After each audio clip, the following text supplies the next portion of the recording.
ഇന്ത്യയിൽ ജനാധിപത്യം നിലനിൽക്കണോ വേണ്ടേ എന്ന് തീരുമാനിക്കാനുള്ള ഒരു തെരഞ്ഞെടുപ്പാണ്. ഹിന്ദു രാഷ്ട്രീയത്തിന് ഒരിക്കലും പൊരുത്തപ്പെടാൻ പറ്റാത്ത ഒരു കാര്യം ജനാധിപത്യമാണ്. ഭക്തി അവർക്ക് പ്രശ്നമല്ല, അവർ ചിലപ്പോൾ മാറ്റിവെക്കും, വിശ്വാസം അവർ മാറ്റിവെക്കും, അവർ ചിലപ്പോൾ യുക്തിവാദികളാവും, അന്ധവിശ്വാസങ്ങൾ മുഴുവൻ അവർ തള്ളിപ്പറയും. പക്ഷേ അവർക്ക് ഒരിക്കലും കോംപ്രമൈസ് ചെയ്യാൻ പറ്റാത്ത ഒരു കാര്യം എന്ന് പറയുന്നത് ജനാധിപത്യമാണ്. അഡ്വക്കേറ്റ് സുനിൽകുമാറിനെ വളരെ ചെറുപ്പം മുതൽക്കേ അറിയാവുന്ന ഒരാളാണ് ഞാൻ. സുനിൽകുമാറിനെ കുറിച്ച് എടുത്തു പറയേണ്ട രണ്ട് കാര്യങ്ങൾ. ഒന്ന്, താൻ പ്രതിനിധാനം ചെയ്യുന്ന ജനങ്ങളുടെ ആവശ്യം, അത് അദ്ദേഹം പാർലമെൻറ്റിലാണെങ്കിലും ശരി, അസംബ്ലിയിലാണെങ്കിലും ശരി, മന്ത്രിസഭയിലാണെങ്കിലും ശരി, യാതൊരു വിട്ടുവീഴ്ചയും ഇല്ലാതെ അവതരിപ്പിക്കേണ്ട സ്ഥലത്ത് അവതരിപ്പിക്കും എന്ന കാര്യത്തിൽ യാതൊരു സംശയവുമില്ല. അതായത് തെളിയിച്ചു കഴിഞ്ഞാണ്.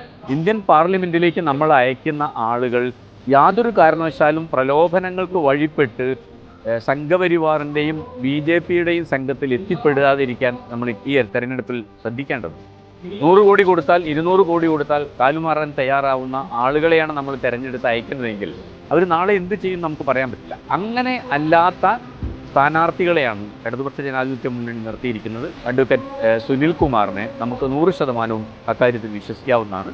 അതുകൊണ്ട് സുനിൽകുമാറിനെ വിജയിപ്പിക്കുക എന്നുള്ളത് നമ്മുടെ രാജ്യത്ത് ജനാധിപത്യം നിലനിൽക്കണമെന്ന് ആഗ്രഹിക്കുന്ന മുഴുവൻ തൃശ്ശൂർക്കാരുടെ മാത്രമല്ല, കേരളത്തിലെ മുഴുവൻ മനുഷ്യരുടെയും ഉത്തരവാദിത്തമായിട്ട് ഞാൻ കാണുന്നു.